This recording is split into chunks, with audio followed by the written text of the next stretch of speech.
I think there was a quote attributed to Jack Nicklaus that said, "You can't relax your way into winning a major.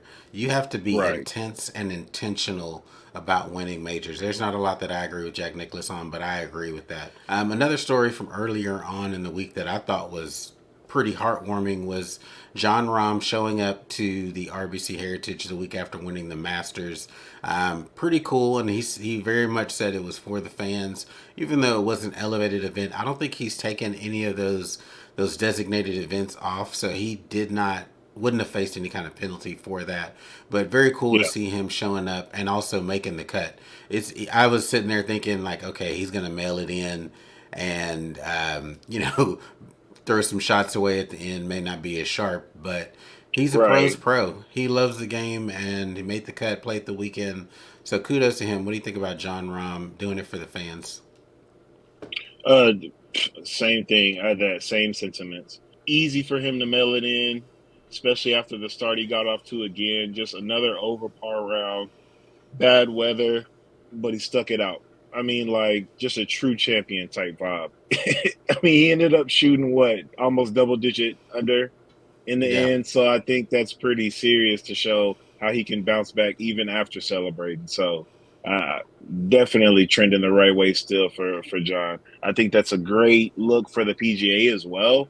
And so, man, a lot to build on from this week. I think the PGA is heading the right way despite them taking away the match play and With Rory pulling out of the RBC and losing out $3 million on the PIP money, that they're going to have some adjustments around what's required next year. I do think to try to get some attention on some lesser yeah, known events or events that maybe lost their luster.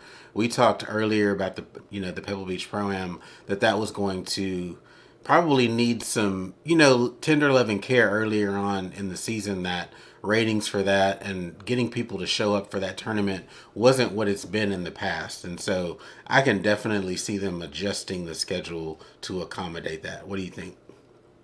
I think so too. I think they kind of bit themselves in the foot having, one of their elevated events right after a major where they know a lot of guys need to cool down, have a cool off period from such an adrenaline and, concentrated week. So I think that's on the PGA, but I also think that, with you trying to be a responsible adult and be the face of the PGA or be a part of that group, you also need to make that conscientious decision if you're gonna lose out on the money or if you're gonna go ahead and go through with it and be a man of the people like JT, like Speed, like Rom. They all made it through. They all made pushes, so it's not like you couldn't have done it. I mean, I feel like your situation was a little bit different, Rory, because you didn't really play like you wanted, but that's Right. when you got to put on your big boy pants and keep it pushing. I So, agree. you I know, agree. Which is it's just very so it's very different from the John Rahm approach. Before we hopped on, I was scrolling through social media and saw a post from him. It was like something from Golf Digest, I believe, and he said, I'm a golf junkie. I'm addicted to the game, and he's like, I'll take some time off. I'm tired, and you'll catch me chipping that evening or something. And so, right. yeah, I don't know, man. Rory's starting to aggravate me a little bit. I need him Agree. to get it together, win a major this year. Validate the attention and the things that the PGA Tour is heaping upon him. I had a comment earlier in the week on one of our clips from last week's Masters show that the person said, he's doing all this kind of behind the scenes stuff on, the PGA Tour Players Board, and that it's taking his attention away from the game and the commitment that you have to put into it to, excel at the highest level, win majors, and just be super focused on winning and those bigger tournaments and being able to show Hmm. up and have that transfer from regular tour stops. What do you think about the comparison and contrast and intensity between Jon Rahm and Rory McIlroy? I think about Tiger in his heyday. Dude was not doing a lot of media appearances back in the day outside of maybe some sponsorship stuff with Nike. What do you think about the Right. contrast between the two guys? Yeah, I mean, I didn't even really think about it that way, and I mean that's an interesting point to bring up. And I mean, when you put it like that, I just really think Rory's coming with more excuses. I gave him one; he's a dad now, but John Rahm just run the Masters, and he's got two kids. He's got a newborn and a toddler. So you got to put the onus on Rory.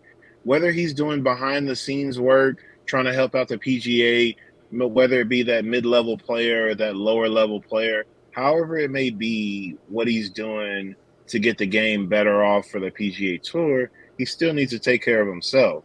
So if he's stretching himself too thin to where he can't lock in to key events where we want to see his name, where the people that are watching the PGA Tour want to see his name, then I think we need to take a step back. But again, that's just me being me, and that's just me trying to have no excuses for the BS. So I would say he needs to, put that first foot forward and get back to work. But it is what it is now. So he's got the second half of the year still. He's got Yeah, three majors still to play. I yeah. think he needs to lock it in a little bit. But I agree. what you got? They're coming hard and fast. I mean, we're seeing events, coming up on us. We had a lot of build up, and now, like you said last week, those majors are going to come month after month after month. And so, whatever you have to do to get your brain locked in, competing at the highest level, you can't. I think there was a quote attributed to Jack Nicklaus that said, "You can't relax your way into winning a major.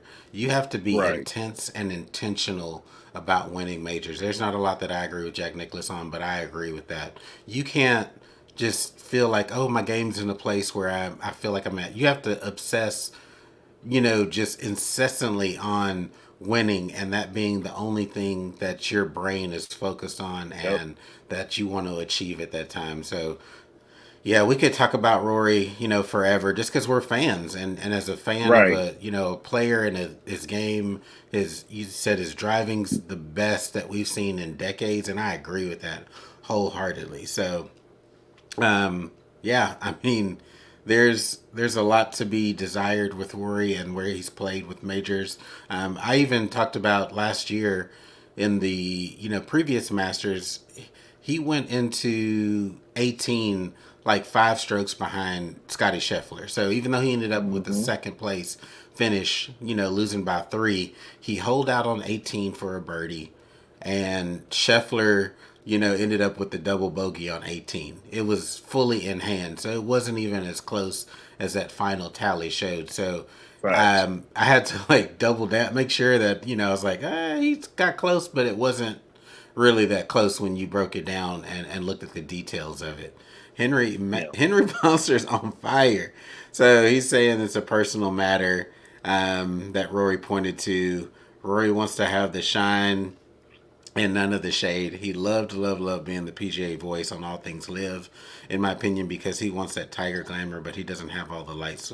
Doesn't have when the lights are bright, and that's true. Sometimes people can wilt under the pressure, especially when you're trying to carry an entire league and defend it against True. the attacker. So I agree with that. I really do.